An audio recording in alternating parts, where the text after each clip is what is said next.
Bonjour à tous et bienvenue dans cette vidéo dédiée à l'accompagnement de la lettre de motivation Parcoursup. Aujourd'hui, on va pouvoir échanger ensemble, apporter quelques conseils pour pouvoir vous aider à réussir cette lettre. Je suis Bama, l'un des managers aux admissions au sein de l'ESSELSCA. Je suis accompagné de Marie-France, docteur en sciences de la communication et de l'information. Bonjour. Alors, de manière très simple, déjà une question qui revient assez souvent, c'est quoi la lettre de motivation Parcoursup ?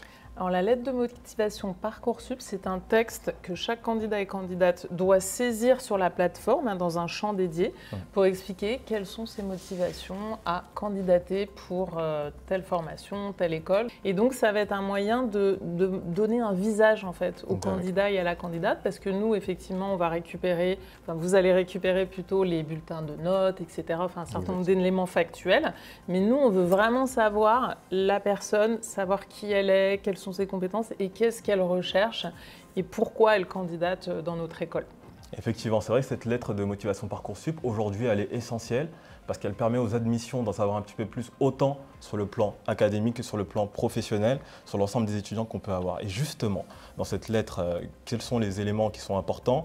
Que mettre dans cette lettre de motivation Parcoursup? Alors, pour structurer bien son texte qu'on va saisir sur la plateforme, qui sera donc la lettre de motivation, on va la construire en 3 parties en fait. Le premier point, ça va être une petite introduction d'une phrase, juste pour dire effectivement qu'on pose sa candidature dans l'école, dans telle formation, qu'on mette bien le nom exact de la formation pour laquelle on candidate. Ensuite, on va avoir un grand développement, donc j'expliquerai ce qu'on va mettre dedans.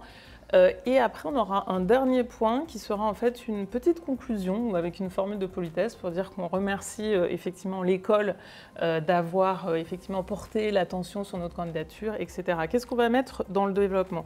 Dans le développement, on va expliquer pourquoi on candidate dans l'école. Qu'est-ce qui nous plaît dans l'école? Qu'est-ce qui nous motive? Pourquoi on a choisi cette école? Donc il faut connaître un petit peu l'école. D'où l'importance d'aller aux portes ouvertes, de chercher des informations sur Internet. Et ensuite, on va expliquer effectivement pourquoi on choisit cette formation, quels sont nos objectifs professionnels, etc.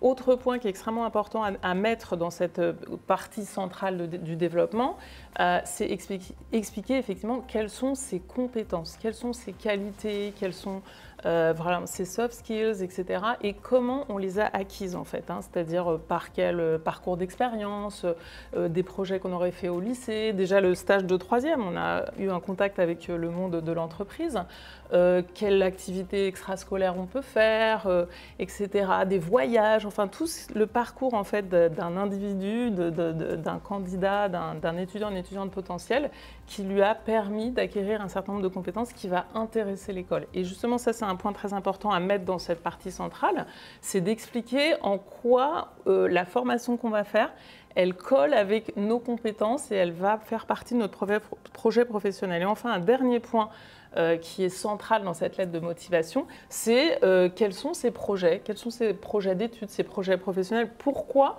on choisit ce bachelor finance dans la cohérence de ses objectifs professionnels. Et c'est pour ça qu'on fait le lien avec l'école et qu'on comprend pourquoi la personne candidate. Après, juste un dernier point en termes de forme. C'est important effectivement de regarder ce qu'on nous demande en termes de forme quand on va aller saisir sur la plateforme sa lettre de motivation, à savoir, très important à retenir, qu'en fait c'est une lettre de motivation par vœu, c'est-à-dire qu'à chaque fois il faut mettre une lettre de motivation, voilà, ça c'est un point important, qu'il y a un nombre de signes défini, donc c'est 1500 signes, environ 200-250 mots, ce qui représente à peu près un petit peu plus d'un quart d'une feuille de papier A4, d'une feuille blanche de papier A4. Voilà. Ok, c'est vrai que toutes ces informations sont importantes pour nous.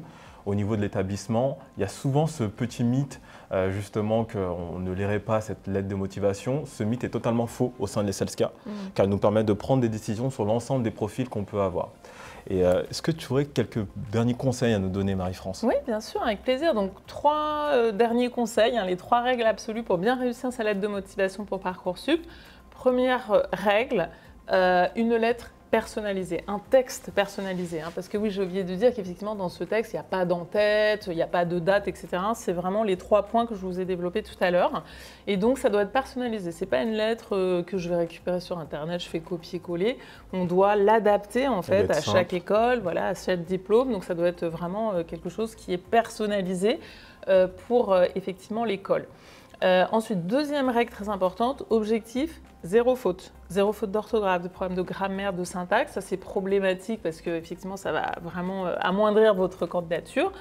Donc ça, c'est important de bien se relire, de passer son texte au correcteur d'orthographe et puis de le faire lire à quelqu'un, de montrer à quelqu'un qu'est-ce que tu en penses, que ce soit un parent, un ami, un camarade ou autre. Donc ça, c'est très important. Et troisième règle absolue, c'est d'être authentique. C'est-à-dire que sa lettre, elle doit sonner vraie, elle ne doit pas sonner faux, il ne faut pas trop en faire, il ne faut pas sortir des formules trop types qu'on allait récupérer quelque part. On parle avec ses mots, avec son authenticité, avec son expérience, ça fait vraiment ce qu'on a envie d'être et là on sera vraiment convaincant.